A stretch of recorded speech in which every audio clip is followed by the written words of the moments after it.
Hello everyone, welcome to my channel all about geology. So आज के इस video में मैं आपको नोड्यूल फॉर्मेशन इन प्लांट्स के बारे में पढ़ाने वाली हूँ। इसके पहले मैंने आपको बताया था कि किस तरीके से बायोलॉजिकल नाइट्रोजन फिक्सेशन प्लांट्स में करवाया जाता है। सो उनमें से एक हिस्सा जो है हम लोगों ने पढ़ा था नोड्यूल फॉर्मेशन। नोड्यूल को फॉर्म किया जाता है राइजोबियम स्पीशीज के द्वारा। सो बेसिकली हम डिटेल में पढ़ते हैं कि नोड्यूल किस तरीके से फॉर्म होता है। सो ये नोड्यूल क्या होता है, ये जो है in plants nodules are swollen specialized structures usually on roots primarily in leguminous plant like peas, beans, soybean etc. that house nitrogen fixing bacteria such as rhizobium that converts atmospheric nitrogen into ammonia that plant can use for growth and other biological processes. सो हम जानते हैं nodule क्या होता है। हम plant के root के case में देखते हैं, किसी किसी प्लांट के आप स्टेम में भी देखोगे कि वो जो है स्वोलन बॉल के जैसा, छोटे छोटे बॉल का जैसा जो है स्ट्रक्चर होता है। बेसिकली ये क्या होता है, इसके अंदर राइजोबियम स्पीशीज रह के जो है क्या करते हैं कि आगे का फंक्शन करते हैं, लाइक नाइट्रोजन को जो है फिक्स करते हैं। सो ये नोड्यूल कहाँ पर देखने को मिलता है? लेगुमिनस प्लांट में। नॉन लेगुमिनस प्लांट में भी जो है आप देखोगे। लेगुमिनस प्लांट जैसे कि पीस हो गया, बीन, सोयाबीन, ये सब प्लांट्स में आप जो है नोड्यूल देखोगे। सो उसमें राइजोबियम स्पीशीज रहते हैं और एटमॉस्फेरिक नाइट्रोजन को कन्वर्ट करते हैं एमोनिया में। राइजोबियम स्पीशीज के बारे में पढ़ते हैं। राइजोबियम जो है ग्राम नेगेटिव स्पीशीज होता है, रोड शेप्ड का होता है, मोटाइल होता है, मतलब मूवेबल होता है, that can grow free living in soil, जो फ्री लिविंग इन सॉइल में आप देखते हो, और जो है can infect leguminous plant and establish a symbiotic existence. So मैंने आपको पढ़ाया था कि ये जो है प्लांट के पास तभी जाते हैं जब प्लांट को रिक्वायरमेंट होती है नाइट्रोजन की, बाकी ये फ्री लिविंग होते हैं सॉइल में। सो आप प्लांट के रूट में इस तरीके का जो है स्ट्रक्चर देख सकते हो, यही होता है नोड्यूल। रूट में प्रेजेंट है तो रूट नोड्यूल होगा, अगर स्टेम में प्रेजेंट होगा तो स्टेम नोड्यूल कहलाएगा। Infection of plant roots of the leguminous plant with the rhizobium species leads to the formation of root nodule. So mechanism क्या होता है? There are chemical communication between the plant and the bacteria. पहले क्या होता है? Chemical signalling और attractant होता है। तो मैंने आपको बताया था कि नॉर्मली राइजोबियम स्पीशीज सॉइल में प्रेजेंट होते हैं, बट जब भी प्लांट को ऐसा लगता है कि प्लांट के बॉडी में नाइट्रोजन की रिक्वायरमेंट है तो वो जो है उस राइजोबियम को बुलाता है। तो वो कैसे होता है? केमिकल सिग्नलिंग के हेल्प से होता है। So when soil nitrogen is low, जब सॉइल नाइट्रोजन लो हो जाता है, legume roots release a specific chemical signal जिसको फ्लेवोनॉइड्स कहा जाता है and start the communication with surrounding rhizobium species. So rhizobium species को जो है प्लांट कैसे बुलाता है? ये केमिकल सिग्नल को भेजता है, केमिकल मॉलिक्यूल को पास करता है, जिसको हम फ्लेवोनॉइड्स कहते हैं। और फ्लेवोनॉइड्स आखिर में स्पीशीज, जो राइजोबियम का स्पीशीज है, उसको अट्रैक्ट करने में हेल्प करता है। This chemical act as a signal to rhizobia, ये सिग्नल के जैसा काम करता है। कौन? फ्लेवोनॉइड अट्रैक्ट करता है और ट्रिगर करता है the activation of bacterial nod gene. अब राइजोबियम के किस हिस्से को ये ट्रिगर करता है? राइजोबियम के पास नोड जीन्स प्रेजेंट होते हैं। ये नोड जीन को जो है मतलब क्या करता है? ट्रिगर करता है, एक्टिवेट करने में हेल्प करता है।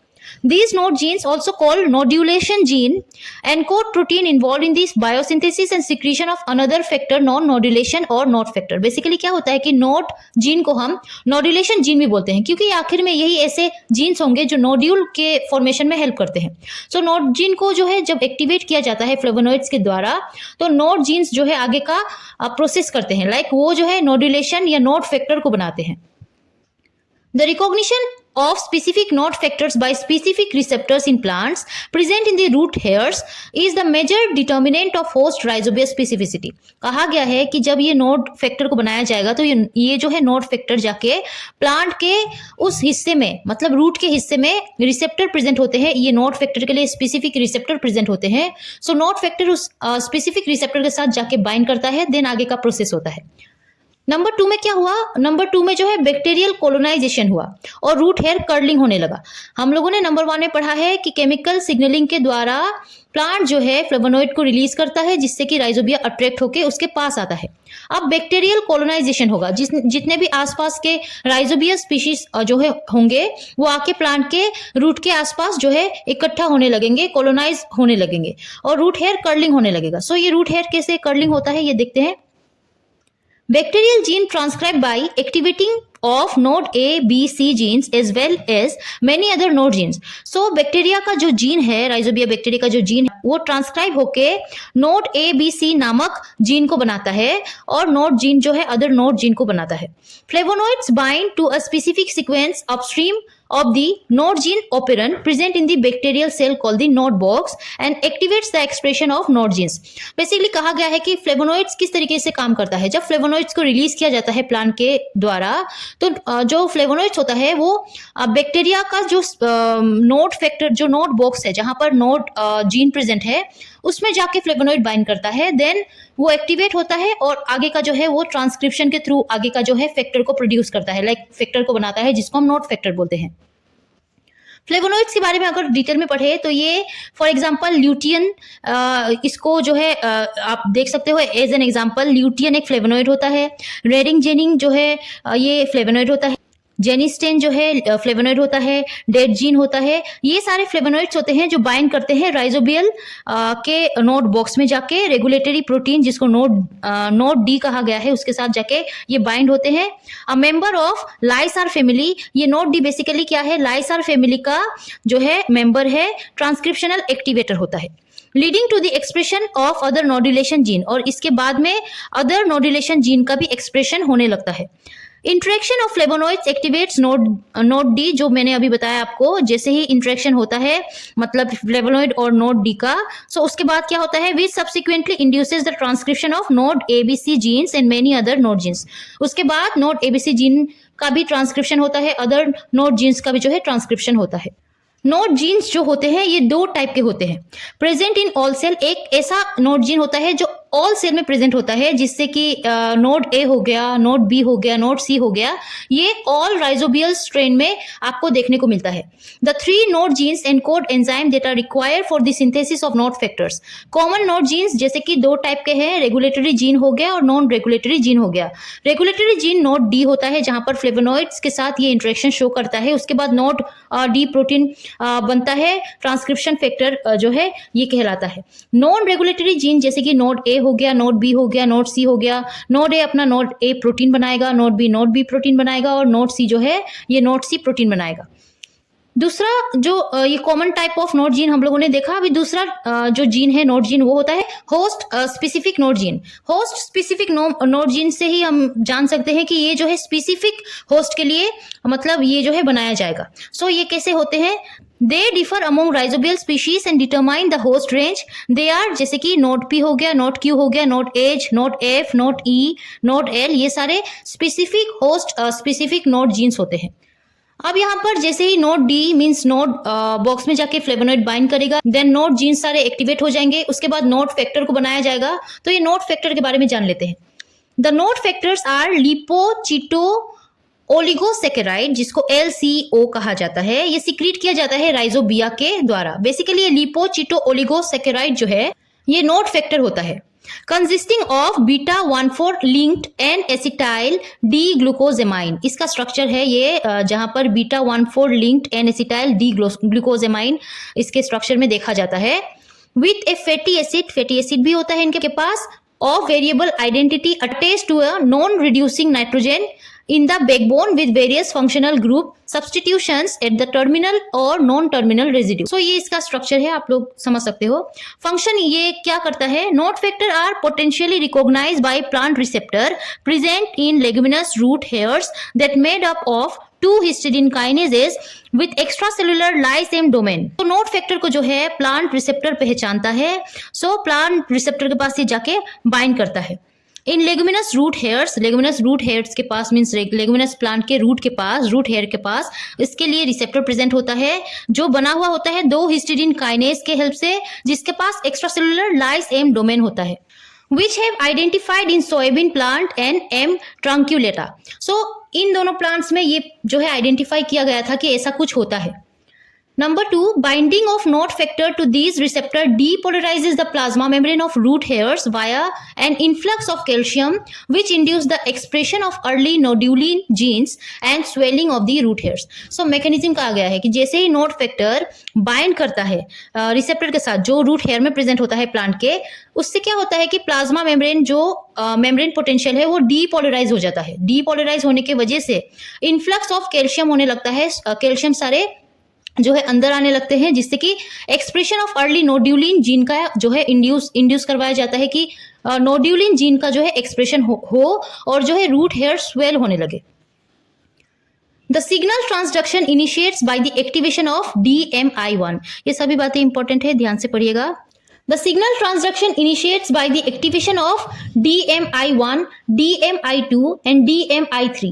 सिग्नल ट्रांसडक्शन इनिशिएट होता है DMI1 के एक्टिवेट होने से, DMI2 के एक्टिवेट होने से और DMI3 के एक्टिवेट होने से, जो क्या करता है डिफॉर्मेशन ऑफ रूट हेयर, जो रूट हेयर को डिफॉर्मेशन कर देता है, मीन्स उसके स्ट्रक्चर का जो है उसके स्ट्रक्चर में चेंजेस लाता है। अर्ली नोड्यूलिन एक्सप्रेशन होता है, कोर्टिकल सेल डिवीजन होता है, जो कोर्टेक्स पोर्शन है जहां पर जो सेल होते हैं उसको हम कोर्टिकल सेल बोलते हैं, उसका जो है डिवीजन होने लगता है और बैक्टीरियल इन्फेक्शन वहां पर हो जाता है। सो अच्छे से देखिए तो नंबर 3 में क्या होता है, हम लोगों ने देखा अट्रैक्शन होता है जो है राइजोबियम और प्लांट के मतलब केमिकल जो फ्लेवोनॉइड है उसके बीच में। आफ्टर दैट कोलोनाइजेशन होता है। अब थर्ड में क्या होगा, इन्फेक्शन थ्रेड बनेगा। स्टेप 1 में क्या बोला है, attachment of the rhizobia to root hair of plant in response to chemical attractant release by plant. So क्या होता है कि राइजोबिया का जो नोट फैक्टर जो बना हुआ है after activation of note gene वगैरह वगैरह, सो मैंने आपको समझाया था। उसके बाद क्या होता है कि ये जाके बाइंड करते हैं प्लांट के रूट हेयर में प्रेजेंट रिसेप्टर के साथ। देख भी सकते हो ये प्लांट है, इस प्लांट का जो है ये रूट हेयर है, रूट हेयर के जो पोर्शन है मैंने यहाँ पर बड़ा करके दिखाया है। सो ये पोर्शन जहाँ पर ये सारे कोलोनाइजेशन हो गए हैं, फ्लेवोनॉइड्स रिलीज हुआ है, फ्लेवोनॉइड्स रिलीज होने के बाद आसपास जो भी राइजोबियम स्पीशीज है वो आके यहाँ पर कोलोनाइज हो जाते हैं रूट हेयर के पास। आफ्टर दैट इनके बीच में मतलब राइजोबियम स्पीशीज के पास जो है नोड फैक्टर बनता है, नोड फैक्टर आके जो है इस तरीके से रिसेप्टर में बाइंड करता है जो प्लांट के रूट हेयर में प्रेजेंट होता है। सो बाइंड करते ही नेक्स्ट स्टेप क्या होता है, excretion of node factor by the bacterium। node factor promotes root hair curling and plant cortical cell division। सो मैंने आपको समझाया था जैसे ही ये जब बाइंड करते हैं रिसेप्टर के साथ तो प्लाज्मा मेम्ब्रेन जो है प्लांट का ये हिस्से का प्लाज्मा मेम्ब्रेन का जो मेम्ब्रेन पोटेंशियल है वो डीपोलराइज होने लगता है, जिससे कि क्या होता है इस तरीके का रूट हेयर जो है कर्ल होने लगता है, अपने स्ट्रक्चर को वो इस तरीके से कर्ल कर लेता है।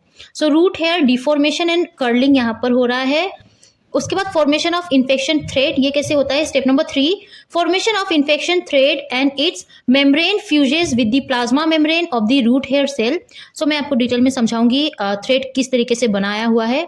सो पहले आप पिक्चर देख लो, ये डायग्राम जो है ये देख लो, यहाँ पर जो है इस तरीके से राइजोबियम का जो है स्पीशीज इस तरीके से ये मेम्ब्रेन को फ्यूज करके रूट हेयर के मेम्ब्रेन को जो है फ्यूज करके अंदर जाते हैं और ये line by line thread like structure को फॉर्म करते हैं जहां से ये अंदर जाते हैं, जिसको जो है इन्फेक्शन थ्रेड कहा जाता है। इस तरीके से इन्फेक्शन थ्रेड जो है आगे बढ़ता हुआ जाता है और कोर्टेक्स रीजन में जाके जो है पहुंचता है। उसके बाद कोर्टेक्स मतलब कोर्टिकल सेल को वो क्या करता है, म्यूटाजेनिक सिग्नल भेजता है, जिससे कि क्या होता है कि आगे का कोर्टिकल सेल डिवाइड करने लगता है और उस जगह में ट्यूमर लाइक स्ट्रक्चर बनता है, जिससे कि वो स्वोलन हो जाता है।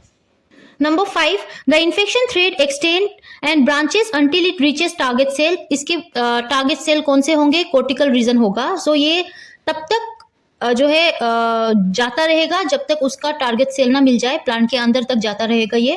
Where vesicle composed of plant membrane that enclose bacterial cell are release into the cytosol. So इस हिसाब से अगर डिटेल में पढ़े तो सेल डिवीजन किस तरीके से होता है, नोड्यूल डेवलपमेंट किस तरीके से होता है। सो बेसिकली क्या होता है कि बैक्टीरिया इन्वेड करता है root by digesting the root hair, root hair को वो डाइजेस्ट करता है, सेल वॉल को वो डाइजेस्ट करता है।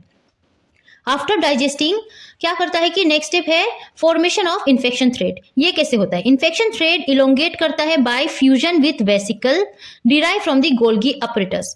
गोल्गी अपरेटस से डिराइव्ड वेसिकल जो बना हुआ होता है स्पीशीज में, वो राइजोबिया के स्पीशीज में, वो क्या करता है इस रूट हेयर के मेम्ब्रेन को क्या करता है कि डाइजेस्ट करके फ्यूज करने लगता है, फ्यूज करके जो है वो अंदर जाने लगता है deeper into the root cortex. तो जाते जाते जो है रूट कॉर्टेक्स के और डीपर जाने लगता है, नियर द जाइलम जाने लगता है, कोर्टिकल सेल तक पहुंचता है और उसको डी डिफरेंशिएट करता है और स्टार्ट करता है dividing, forming a distinct area with in the cortex, जिसको नोड्यूल प्राइमोर्डियम कहा जाता है। जो कॉर्टेक्स में बनाता है उसको नोड्यूल प्राइमोर्डियम कहते हैं, from which the nodule will develop. वहां से क्या होता है कि आगे का नोड्यूल फॉर्मेशन होता है। For successful nitrogen fixing nodule rhizobia must reach the newly divided cortical cell. Successful nodule बनने के लिए राइजोबिया को जो है कॉर्टिकल सेल में डिवाइड होना पड़ता है। The infection thread filled with proliferating bacteria elongates through the root hair and cortical cell layers in the direction of the nodule primordium. So इस हिसाब से वही बातें बोली गई है कि इन्फेक्शन थ्रेड फील्ड होने लगता है बैक्टीरिया से, और वो जो है इलोंगेट होने लगता है, रूट हेयर से वो जो है स्टार्ट होता है और वो इलोंगेट होने लगता है कहाँ तक, कोर्टिकल सेल तक। वहां पर जाके जो है वो क्या करता है, नोड्यूल प्राइमोडियम को फॉर्म करता है।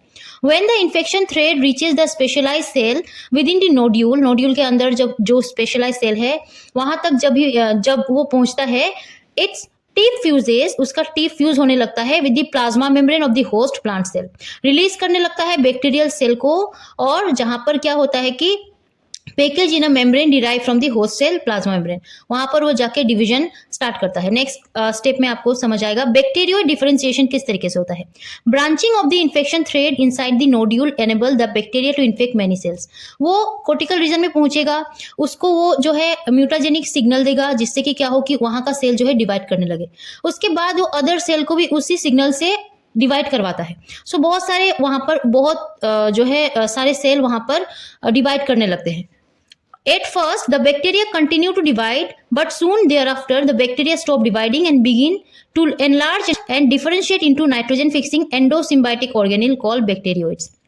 एक समय तक वो डिवीजन करता रहता है, उसके बाद वो डिवाइड होना बंद कर देता है, और वहां पर जो है क्या होता है, एनलार्ज और डिफरेंशिएटेड मतलब स्वॉलन जो है वहां पर स्ट्रक्चर बन जाता है जिसको हम बैक्टीरियोइड्स कहते हैं। बैक्टीरियोइड्स जो है ये बन जाता है। The membrane surrounding the bacteroids is called peribacteroid membrane, और ये बैक्टीरियोइड एक मेम्ब्रेन से सराउंड होकर रहता है, उसको हम पेरी बैक्टीरियोइड मेम्ब्रेन बोलते हैं। सो इस तरीके से आप देख सकते हो, ये रूट हेयर एक रूट हेयर था, इधर थ्रेड वगैरह बनाया गया है, वो जो है अंदर जाता हुआ कोर्टिकल रीजन तक पहुंचता है, वहां पर वो डिवाइड करने लगता है, डिवाइड होके इस तरीके का जो है नोड्यूल फॉर्म करता है, और बाद में ये इतना फॉर्म होने लगते हैं कि पूरे रूट में इस तरीके से आप बहुत सारे नोड्यूल को देखोगे। अब यहाँ पर ये जो है स्ट्रक्चर भी देख लो आप, ये नोड्यूल है, यहाँ पर ये बैक्टीरियोइड्स है, रेड रेड जो मैंने दिखाया है बैक्टीरियोइड्स है। बैक्टीरियोइड्स एक लेयर के साथ सराउंड होकर रहते हैं जिसको पेरी बैक्टीरियोइड मेम्ब्रेन कहा जाता है। नेक्स्ट इंपॉर्टेंट एक टॉपिक है लेग हीमोग्लोबिन प्रोडक्शन। हमने पढ़ा था स्टार्टिंग में कि नाइट्रोजिनेज एंजाइम जो राइजोबियम स्पीशीज के पास होता है उसको ऑक्सीजन नहीं चाहिए होता है आसपास। सो ऑक्सीजन ना हो इसका ख्याल रखने वाला है ये लेग हीमोग्लोबिन। लेग हीमोग्लोबिन क्या होता है, पिंक कलर का पिगमेंट होता है। In root nodule the oxygen level is regulated by leg haemoglobin. Leg haemoglobin क्या है, पिंक पिगमेंट है, is produce by the infected plant, जो प्लांट है उससे ये उसके द्वारा ये प्रोड्यूस किया जाता है, जहां पर ग्लोबिन प्रोटीन प्रेजेंट होता है जो एनकोड किया जाता है ये प्लांट के द्वारा। सो बेसिकली इसको प्लांट बनाता है वो प्लांट जो इन्फेक्ट हो चुका है राइजोबिया के वजह से। Whereas heme group is primarily synthesize by the bacterium, और जो हीम ग्रुप है ये सिंथेसाइज किया गया है उस बैक्टीरियम के द्वारा, and transported into the host cytoplasm, और ये क्या किया गया है, ट्रांसपोर्ट कर दिया गया है उस प्लांट के साइटोप्लाज्म में। तो आप समझ सकते हो प्लांट के हेल्प से ग्लोबिन प्रोटीन आया है और बैक्टीरियम के हेल्प से ये हीम ग्रुप आया है। इस हीम ग्रुप को बैक्टीरियम कहाँ भेजता है, प्लांट के साइटोप्लाज्म में भेजता है। सो ये लेग हीमोग्लोबिन प्रेजेंट होता है साइटोजोल में, ना कि उस पेरी बैक्टीरियोइड मेम्ब्रेन में। हालांकि बैक्टीरिया से भी ये जो है हीम ग्रुप आया है, बट बैक्टीरिया के बॉडी में ये नहीं रहता है, ये प्लांट के साइटोजोल में रहता है। सो ये क्या करता है, आसपास ऑक्सीजन लेवल को कम करके रखता है जिससे कि नाइट्रोजिनेज अच्छे से काम कर पाए, नाइट्रोजन फिक्सेशन प्रोसेस होता रहे। सो ये था about nodule formation. I hope आपको समझ आया होगा आज का वीडियो। अगर समझ आया है और अच्छा लगा है तो इस वीडियो को लाइक कीजिएगा। मेरे चैनल को सब्सक्राइब नहीं किया है तो सब्सक्राइब कर लीजिएगा। टिल देन पढ़ते रहिए। Take care and bye bye.